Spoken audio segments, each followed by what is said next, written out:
the Twin Towers going down over and over and over again. So it's just the actual day, not the...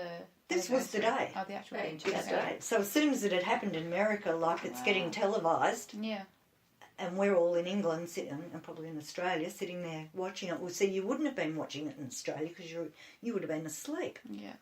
But see, England and America are closer on the timeline, so yeah, we were watching it like straight after it had happened, and this is with people jumping out of the windows, and you know, like I don't know if you recall, but it was pretty horrific stuff.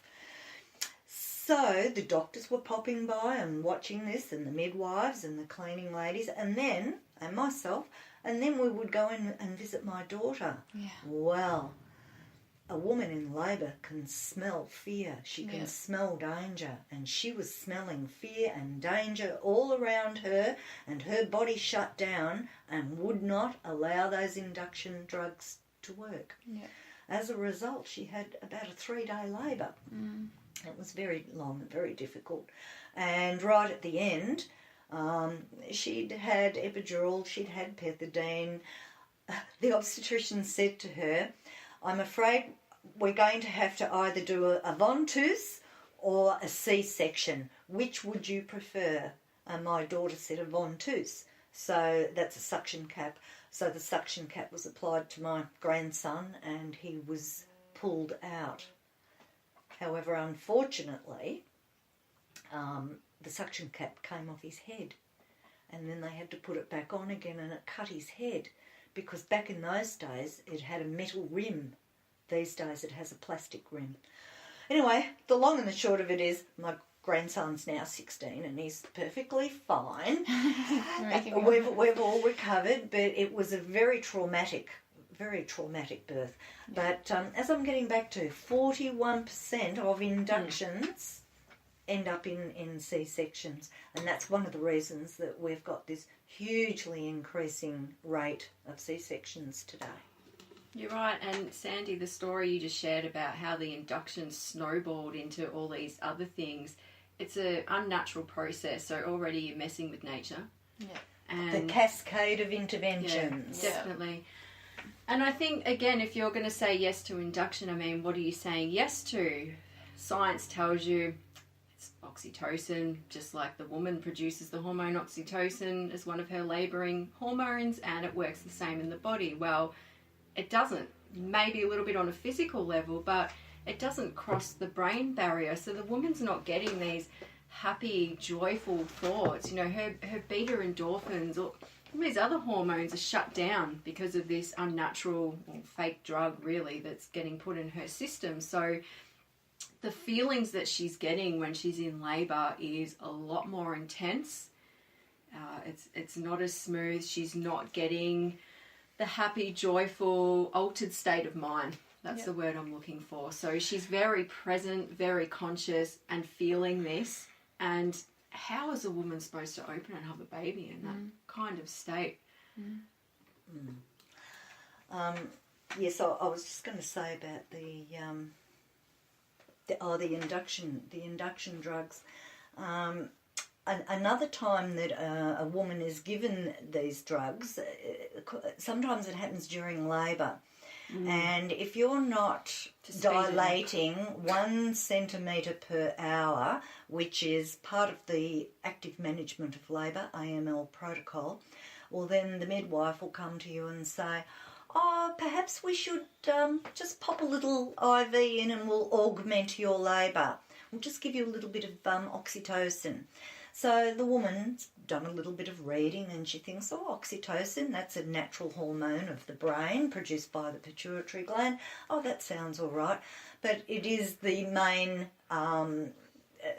chemical that they use in induction. So it's used to speed up the labour. So augmenting the labour means speeding up the labour. And as Michelle was saying before, it's totally different. The natural oxytocin that's produced by our brain, or in our pituitary gland, when it's released in a pulsatile way. So we get a pulsing effect. So we're not getting it all in the one lot, we're getting a pulsar. And that's why the surges, the contractions that a woman has in labour, they're not continual, they start. they stop. They ebb, they flow. That's the natural way of labour. However, when the woman's given the augmentation, or if she's having a full induction, those induction drugs, they don't go in a pulsatile way. They're going through an IV into your bloodstream, and they're going in continually. And so therefore the woman in labour, when she has her surges, she doesn't have an ebb and a flow. It's just surge on surge on surge on surge. Very powerful, and there's just no break between, and it does make labour a lot more difficult for women. Completely different. I had an induction with my second baby. Gosh, the things I'd change if I knew everything that I know now, and I'm sure there's lots of women out there who'd say the same thing, but the feeling of that birth was completely different. And afterwards, so I think they may have waited an hour. I'm not sure. I wasn't watching the clock, but my placenta didn't detach, so they did the cord tractions. They started pulling the cord to pull the placenta out, and they said to me, well, if the cord snaps off, we're going to have to put you in for surgery, which is great. So, of course, I'm more anxious. And then probably about an hour or two after that, my body just gushed out with blood. I was okay, but it was just everything trying to catch up on everything. And I had that second baby in 3 hours, so it was just boom, boom, boom, boom, boom. And too quick. Yeah, and, she's probably the one that I've bonded with the least as a baby and even now. So if you don't get that really early bonding, I mean, you still love them and you still develop a bond in a relationship, but it's different. So it's so important for, mothers to have that in the early stages. And these inductions now, if you go, 10 days over the 40 weeks, which again, ultrasounds are not accurate. They could be 2 days off. So you might be getting induced 8 days after, not 10 days after, and for the sake of waiting another couple of days, you could have had a natural, beautiful birth, as opposed to something that turned into Sandy's daughters. And I'd also like to say with that induction, how the baby was waiting on a spiritual level. Was there some sort of universal instinct that knew that was coming? Was that baby waiting till after that passed to be born? There's bigger questions here I think we need to I was just wondering, Michelle, why were you induced? What reason did they give you? Because they gave me a pap smear at the start of my pregnancy and it came back positive. Right. So everyone freaked out and wanted to get the baby out and, give me surgery. And, of course, everything that I've learnt now has made me really angry because they've taken a part of my body out of me for no reason at all. Yeah. And there's a lot of other reasons women get induced too. Let's go through some of the reasons. Baby's too big. Oh, my gosh. Baby's too small. Oh. Not enough water. Yeah. Oh, they love that one. Oh, what else is there? There's just so many. It's generally overdue. That's probably the main one. You've gone 10 days over, so we're going to have to induce you now. And, and if you say no, oh my gosh, be ready for some lectures. You are a bad parent already. Be ready for some lectures, and depending on who you get. But I've had a couple that an obstetrician, she could see that she wasn't going to make them agree to the induction, so she went and got the head obstetrician, and then they copped a double whammy, and oh my God, they came back distraught. I had to go around there and sit with them, and they're depressed. And so much for info. And I'm thinking, my God, how is this going to help the baby come out when you're sitting there making them depressed? Oh, I've got a good story. I just remembered, speaking of induction, it's one of my daughter's stories, actually. She had this is over in England. My daughter, of course, teaches. She's a doula as well and teaches the Wise Hippo. She's the co-founder of the Wise Hippo. Anyway, she was teaching a young couple, and but they were told by their doctor that they had to have an induction. First baby. So they want to do the right thing. So they've gone along to the hospital to have the induction. But they're a little bit busy at the time. So the young couple have said, oh, look, we'll just go for a little walk around and we'll come back in a little while. And the midwife's a bit busy. And she said, oh, that's fine. Come back in 20 minutes. So off they go. Anyway, they found themselves a public toilet. They had a couple of pillows with them and a blanket. So they went into the public toilet and they locked the door. And they snuggled up and they settled down and they got themselves a fabulous little position. And then she went into labour. They were doing a little bit of lovemaking, a little bit of kissing and cuddling.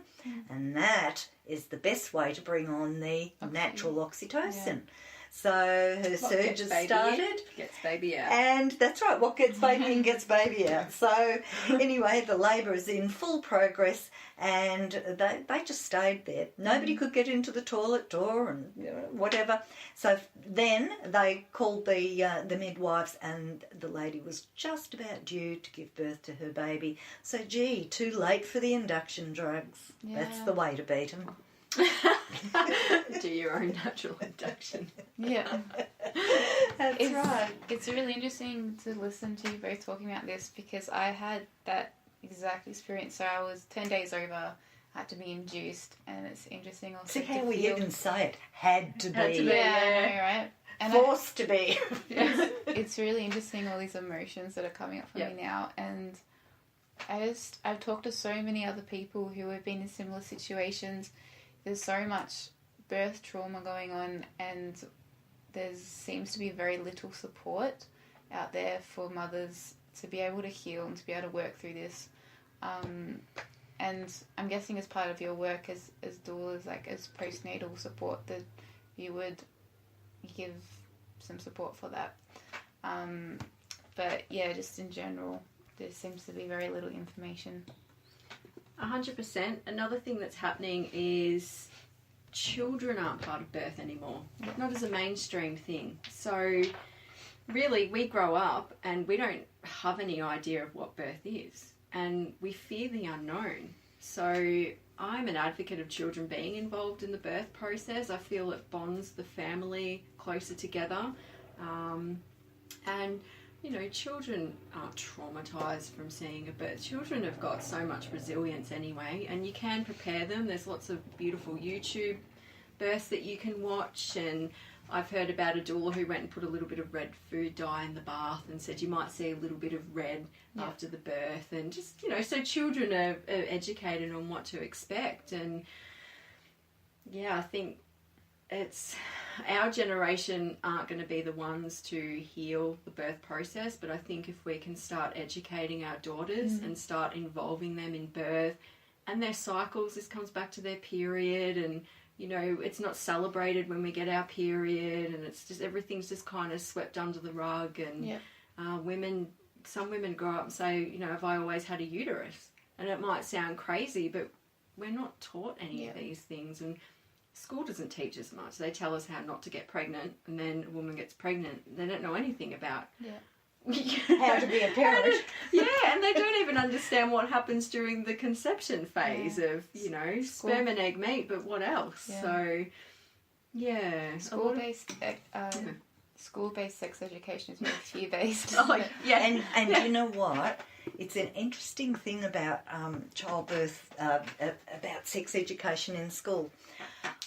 I'm 65 years of age, and the sex education at my school was about exactly that, about how not to get pregnant. I asked my mum what she learnt when she went to school. Same thing. Oh, she didn't hear it from the school, actually. It was from her mother, because schools didn't teach sex ed back then. But my daughters are in their 40s, and the same with them. I have a granddaughter in her 20s, the same education for her. And now the little ones coming through. All of us, we've all only been taught how to not get pregnant. Why aren't we taught about how amazing women's bodies are, for heaven's sake? Yeah. How fabulous we are that we can procreate these babies. And, 100%. And why aren't the boys being taught from a very young age just to pull out, so that we don't need all these drugs and, all these, again, fake hormones coming into the woman's body? A woman could be on the pill for 10 years. What's the long-term effect of that? We don't know. It hasn't been around long enough. And also, if men could learn from a young age to honour the woman, when she is pregnant, when she is birthing that baby. So, Yeah, we're not being taught any of these things. Men aren't being, well, boys in school aren't being taught that women are